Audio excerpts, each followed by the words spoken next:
my creative critters, and welcome to Sketching with Sarah. I'm Sarah, and today's video I'm taking a regular teapot that I got from Color Me Mine and I'm transforming it into Mrs. Potts from Disney's Beauty and the Beast. So I'm using a teapot bisqueware and I'm using the paints in the colors I chose from the glazes in the studio from Color Me Mine as a take-home kit to paint it. So at first I didn't think I was gonna film this, so I started it already, as you can see, but with this teapot came some challenges. Since there's no cheeks and chin, it was a lot of trial and error sketching out with pencil where I wanted to place the eyes and the mouth. Mrs. Potts has a very specific teapot lid with really wavy edges and like crown spikes on the bulb of the top, and obviously this one doesn't have those features. So I tried to create a little illusion or suggestion of those waves by painting the gold color in a wavy pattern on the edge of the lip of the teapot and drew on little spikes of gold on the bulb on the top. I also painted the handle and the rest of the gold on the trimming on the foot of the teapot. I wanted to get all of the gold out of the way first because it is the lightest color, and since I knew the whole pot would be clear glazed on top of the painting I did, I left the body of the teapot bare where the white of Mrs. Potts is, so I didn't have to paint it all. Once I did 3 coats of all of that, I decided to move on to detailing on the foot of the teapot. I did a rough sketching of the little petal shapes, but after studying Mrs. Potts' design a little more, I realized that the little blue petal details are actually more narrow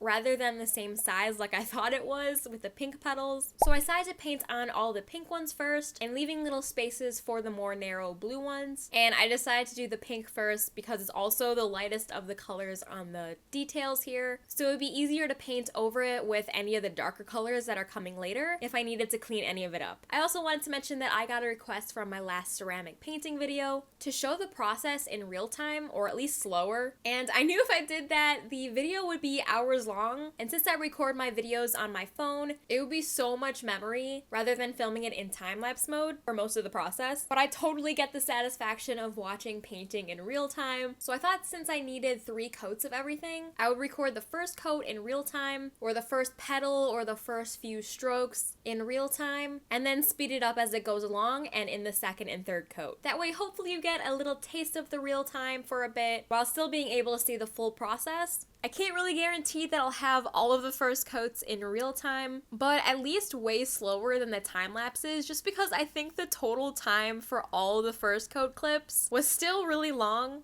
and I do try to keep my videos shorter than 15 minutes, so I'll see what I can do, and I will try my best. Hello, Editing Sarah here. So after watching back the time lapses I took of the details on the foot of the teapot, yeah, it was really hard to watch because it was so fast, and I ended up moving the teapot too much around while I was painting it to get a good view of it while I was filming, and it was really nauseating to watch for me, and I didn't want to make you guys sit through that, so I decided to not include those clips. So when you see harsh cuts and there's more of it painted, that's why. I'm real sorry, but yeah, I'll try to be even more mindful next time. So after I got in all the pink petals, I squeezed in the blue ones and did 3 coats of that. I will say that since this part of the teapot is kind of wavy, it was kind of hard to film it, but also watch what I'm doing, but also making sure everything's in focus in the frame. So my bad if I move out of the frame for a bit, or I don't paint as clean as I can, because I probably couldn't see it very well. The one downside of filming is you can't really bury your face into the piece because you will literally block the camera. So the whole time you're basically juggling it looking good on camera and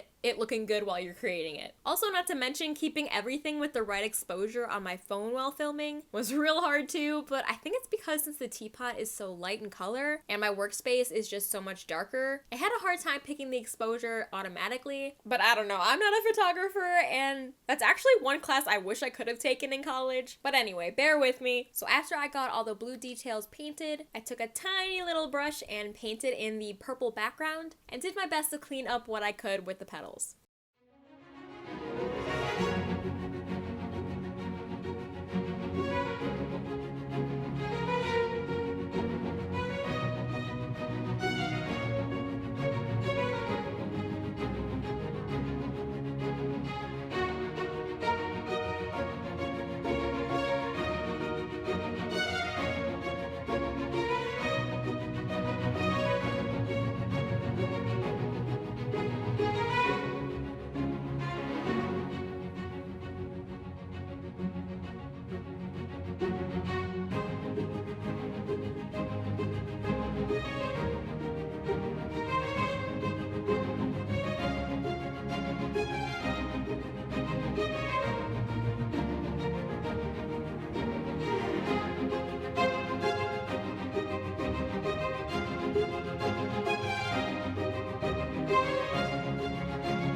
After I got the purple done, I decided to add a little line down the middle of the pink petals, and I feel it really does bring it all together, and I'm hoping it shows up okay over the pink after it's fired. I chose to use the same purple I used for the background of the foot here, so I'm hoping it works out. After I finished the foot of the teapot, I painted the underside of the lip of the teapot, a darker purple color, and honestly I'm kind of worried that this purple will be too dark after it's fired, and then you won't be able to see the black eyebrows I painted on it really well, but we shall see.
Doing the eyes was definitely the most stressful part, because since I decided not to paint the whole thing white, there's no room for forgiveness if I mess up the eyes. Black is really hard to scrub out of bare ceramics, and so I would probably have to sand it down to get it back to that same whiteness of the rest of the body. And since I'm outlining the eyes with black, there really isn't much room for error. So I started with the light purple eyeshadow Mrs. Potts has, and did a few coats of that, and then after that dries, I started the outlining of the eyes, painted the pupils, and the eyelashes. I was really stressed out and was getting kind of hungry at this point too, so I could feel myself being shakier than usual, and I could have totally taken a break to eat or whatever, but I don't know, once I get going, it's hard for me to stop in the middle and try to regain that momentum when I start up again. I think I did all right overall though.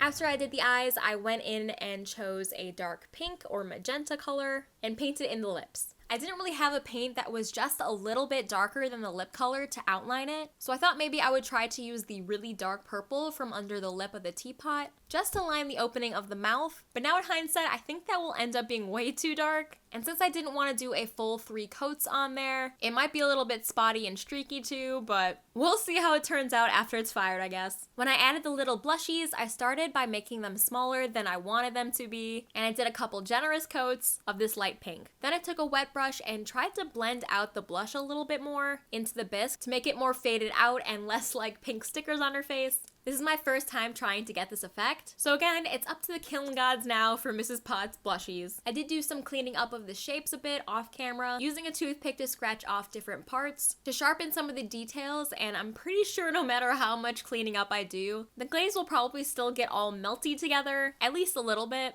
Since there's no paint on the body, and when you clear glaze everything, there's even more paints on the painted areas, if that makes sense. Since these paints are technically glazes, so it's not really an even amount of glaze throughout the whole piece, and I don't really know if that's going to be an issue or not, but I'm just hoping it doesn't crawl too much due to too much glaze. Oh yeah, I also added a little dollop of white to the eyes for that cute twinkle that Mrs. Potts has in her eyes. Okay, so now is when you see the final results of Mrs. Potts after getting fired in the kiln, and I'm hoping she turned out okay. I mean, I really didn't plan to film this for this week, like I said in the beginning, and ideally, if I planned to have this as this week's video, I would have finished the painting like last week. That way I would have time to fire it and film everything before scripting and recording. That way you can hear my thoughts on the finished piece, but I guess that's what I get for poor planning. Anyway, I hope you enjoyed watching this week's video. I know it's different from most of my other videos, and I'm hoping you enjoyed it nonetheless. And if you did, please don't forget to leave a like and subscribe for more art and animal related content. All my videos are animal related in some way, and honestly, it's Beauty and the Beast, so I think that's as much connection to my brand that I can get with this one at least. I upload a new video every Friday, and I'm very happy to announce that tomorrow, March 20th, is officially my 1-year anniversary here on YouTube, and I have successfully uploaded one video every Friday without missing not even one. I'm very, very proud of myself, and it was definitely a challenge that I didn't think I could pull off. And although some videos are definitely better than others, I know that just getting them out there and being consistent is really important to help me grow on this platform. So as always, thank you to all of my subscribers so far. And we just hit 160 of you beautiful creative critters, and I'm so excited for this community we are creating. You all are so sweet and constructive in my comment section, and whenever I get one of those notifications that someone comments on one of my videos, it seriously makes my day every time. I do respond to every comment, and this week I want to know if you are a Disney fan, and if so, who's your favorite Disney character and why? I honestly don't even know if I could narrow it down to just one character, but maybe if you gave me a movie, I could give you my favorite character in that movie, but Disney animated films are definitely my favorite types of movies, that's for sure. Or just animated films in general. Also, if you love Disney like I do, you need to check out my Disney Humans as Animals series here on YouTube, and I'll have a side card and a link below in my description box to that playlist. So far, I drew Tinkerbell, Cruella de Vil, and Yzma and Kronk if they were animals, and I'm very excited to build onto that playlist even more in the future. Also, please tell me if you've ever been to Color Me Mine, and if so, what did you paint there? I'm obsessed with these to-go kits, and being able to have the convenience and freedom to paint wherever I want while watching TV or podcasts or anything like that, I think it's just so great, and I can't wait till the weather gets nice so I can even paint outside if I want. So if you're curious on what supplies I used to paint this, definitely check out some of my affiliate links. And since all the supplies like paints and the teapot I got from Color Me Mine, there isn't a ton of links down there, but at least I have affiliate links of the detail brushes I used in the video. And I love these brushes. Anyway, be sure to follow me on all of my social media like Instagram and more, like Patreon where I offer fun perks like sketching an animal or animal hybrid of your choice every month, and other fun benefits and goodies. I might even try and post real-time clips on there, like they are in all my YouTube videos for condensing purposes, but I was having a hard time of just uploading like 10-minute clips, so I'm not sure how well because of the file sizes, but if that's something you guys are interested in, definitely let me know because I can definitely add that as a perk in Patreon if I can figure out how to do it efficiently, but I'm always up for suggestions. Thank you guys so much for watching, stay creative, and I'll see you in next Friday's video.